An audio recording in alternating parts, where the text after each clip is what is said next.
Bye bye Malaysia. যখন interview ছিলাম তখন সবাই বলছিল ওয়েলকাম টু মালয়েশিয়া, এখন আমি বলছি বাই বাই মালয়েশিয়া। বিয়ে ও ব্যক্তিগত জীবন নিয়ে একের পর এক বিভ্রান্তকর খবর ছড়িয়ে পড়ায় ক্ষোভ প্রকাশ করেছেন ঢাকায় সিনেমার জনপ্রিয় অভিনেত্রী পূজা চেরি।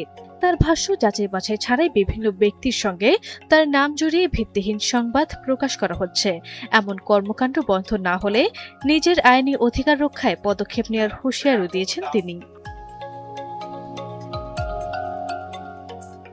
সঠিক প্যাড আর সঠিক তথ্য দিয়ে এসো সামলে নিব এক হয়ে মোনালিসা স্যানিটারি ন্যাপকিন। গতকাল সোমবার মধ্যরাতে সামাজিক যোগাযোগ মাধ্যমে দিয়ে এক পোস্টে এসব কথা জানান পূজা চেরি। সেখানে নিজের বিয়ে নিয়ে ছড়িয়ে পড়া বিভিন্ন খবরকে ভিত্তিহীন ও বিভ্রান্তকর বলে উল্লেখ করেন তিনি।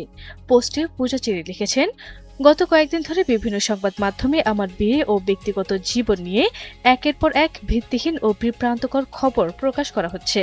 কখনো অমুক পেশার কারো সঙ্গে, আবার কখনো অন্য কারো সঙ্গে নাম জড়িয়ে উদ্দেশ্য প্রণোদিতভাবে সংবাদ তৈরি করা হচ্ছে, যা অত্যন্ত বিভ্রান্তকর এবং দুঃখজনক।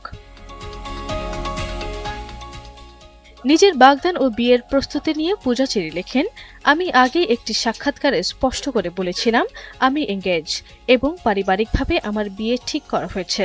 আমি এটাও নিশ্চিত করে বলেছিলাম যে যখনই আমার বিয়ের আনুষ্ঠানিকতা সম্পূর্ণ হবে আমি নিজেই তা প্রকাশ্যে অত্যন্ত আনন্দের সঙ্গে সবাইকে জানাবো।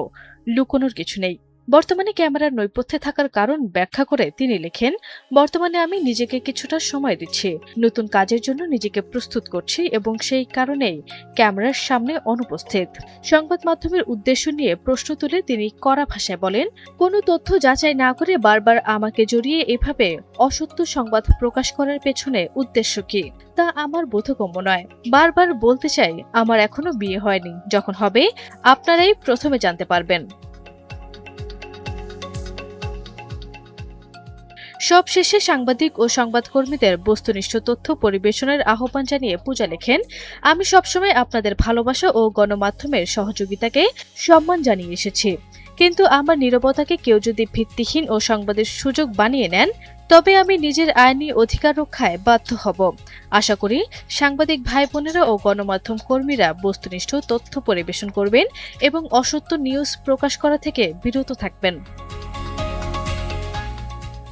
আরভি ইসলাম হিমু, এনটিভি অনলাইন।